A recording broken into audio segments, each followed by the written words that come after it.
Yeah, I guess as a teenager, you never think your own story is very interesting. But was there maybe then a point where you sort of hit a wall, maybe of your vocabulary, maybe that you, or is it?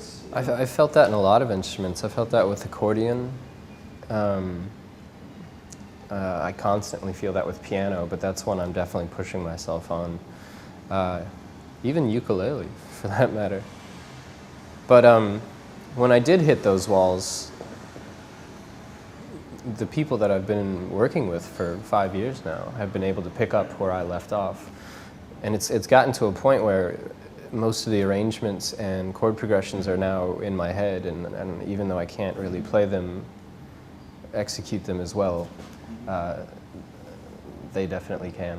How do you communicate your ideas to them? Is it just by sending them a recording, or is it written down? I'll actually show them roughly what I'm trying to do on whatever instrument it tends to be.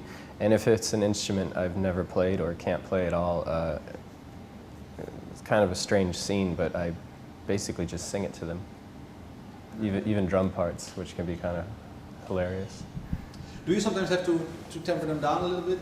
Because maybe they overdo a little bit, things a bit too much? When we first started, there was always this sense that I was always scared of losing control of the sound when other people were involved. But it's been long enough that I can 90% of the time I can trust them. And it's always a place where they know if it sounds weird or off, and they can just look to me for guidance. And it's very rare that I don't know what to do with something, with a bass or drum part. If they don't have a great idea already, they can always just look to me for it.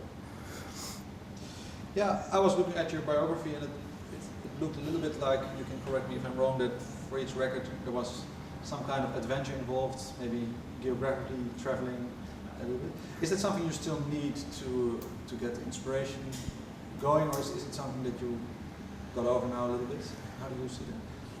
Yeah, I guess as a teenager, you never think your own story is very interesting, so you're always looking far from yourself for influences and inspiration.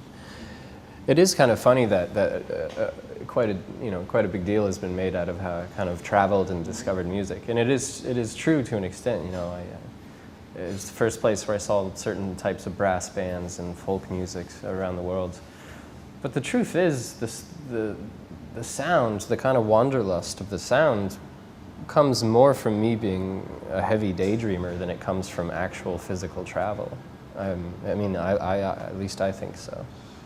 When you're maybe some places are still unknown, you can daydream about them, and sometimes when you actually visit them, at least from my experience, sometimes the dreams collapse a little bit. Is that something you have encountered, or? It's happened. Is that why daydreams are maybe more powerful than actually going somewhere? That's what I say. I mean, what happens is, yeah, your dreams can collapse when you finally do see something in the physical. But the lucky thing about that is, as time passes and you look back on it, daydreaming turns into nostalgia, and then you still have this whole new palette to work with. So. But does your daydreaming come from nostalgia, or is it not necessarily connected to that? I don't know. I think it started with Insomnia, really. I mean, it was a way to. For me, it was a way of creation, a way of passing the time. It was almost a hobby. Also, I remember spending hours and hours in school as a kid, daydreaming, and it became literally, storytelling in my own mind. I think that it actually came out quite heavily when I started writing music. So. Has writing music, even how do you say, make your daydreaming grow, or was it an outlet and the daydreaming could less than the daydreaming? For me, it's been more of an outlet, actually. Besides, I'm still an airhead. I still have to be told what day of the week it is, but I'm